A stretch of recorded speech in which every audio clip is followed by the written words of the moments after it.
I'm Marissa Irene Raby. I was Assistant Stage Manager for Lost Girl. Hello, I am Logan Mulch, and I played Slightly in Lost Girl. And when I saw it pop up on the season announcement, I was like, I have to. It's such a good show, and it's such a interesting subject matter that I was like, I want to be a part of this in any capacity I can, because it's a very close to your heart kind of story. The biggest take home I could have taken from Lost Girl was Shoshana, our director. She was just a gem to work with, and I grew so much from the experience through her. She knew how to bring everybody together as a cohesive unit and keep the positive vibes going the entire time, as well as making us all learn and pull out a very well-produced show under her leadership.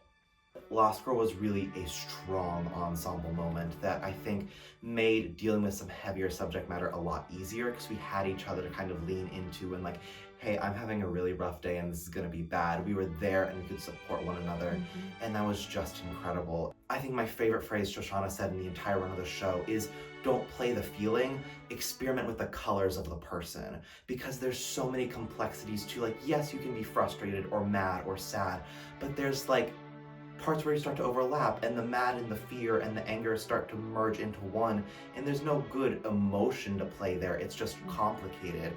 So Shoshana was our director for Lost Girl, and so when she was working with like small groups of people at a time, she'd have me take all the actors out into the green room, and we would just read the script over and over again in weird voices. And so whenever there was somebody not there, normally Wendy, because Wendy was in all the scenes, so I was doing Wendy, and my brother was the detective. And as we start doing these weird lines, he starts pulling out this cowboy western accent throughout it.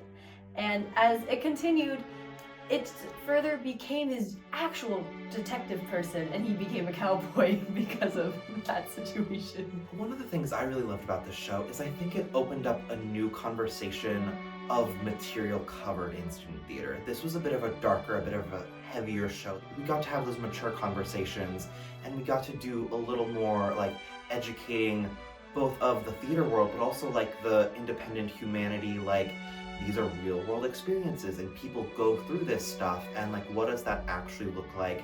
What are like safety barriers? What are things we can do? Like, hey, if you have a friend going through this, I think it really opened the conversation of like, we can do more mature stuff and we can do it well. And that is what I love so much about the show, is it is this fairy tale magic larger than life, but at the same time it is very real, it is very raw, and it is very grounded in human experience. It was, I don't want to say, most people would say magical, but it wasn't necessarily magical because it was a bit of a heartfelt show. You had to pull from multiple spots of yourself, and that's why I call it a little bit of a dystopia, because it was just a bit darker than magical, but it was still good to have a different world to go into. The show was beautiful. The set, Harrison did a phenomenal job on. The lighting really complemented the story and the movement. Brendan's sound design was phenomenal. So it was just one of those, like, you get to a certain point where in which, like, yeah, the story is great, but like, will the elements collide? And then we got to that Sunday where everything was starting to come together, and we're like, oh, this is kind of like this really interesting, magical, nostalgic moment. And it was so cool. I remember I had chills almost that entire day, because it was just like, oh, this is the story we're telling, and it's so cool.